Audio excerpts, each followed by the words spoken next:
আসসালামু আলাইকুম ভিউয়ার্স, ভিডিওটিতে আপনারা দেখতে পাচ্ছেন যে আমি এখন যাচ্ছি হচ্ছে কো সামুই আইল্যান্ডের দিকে।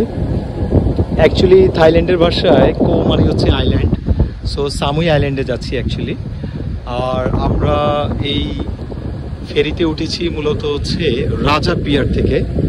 আমাদের পার পারসন 170 বাট করে লাগতেছে। প্রায় অলমোস্ট 1 ঘন্টা হয়ে গেল। আমার মনে হয় আরও 15 মিনিটের মতো সময় লাগবে। তবে এখানকার যে দৃশ্য খুবই সুন্দর, মানে এক কথায় অসাধারণ বলতে পারেন। আমি 2012 সালে একবার সামুই আইল্যান্ডে গেছিলাম, সো এখন 13 বছর পরে আবার যাচ্ছি। সো দেখা যাক কতটা চেঞ্জ হলো 13 বছরে, ওইখানে গেলেই দেখতে পাবো। এবং যদি সময় পাই আপনাদের জন্য সংক্ষিপ্ত কিছু ভিডিও করে শেয়ার করব আপনাদেরকে।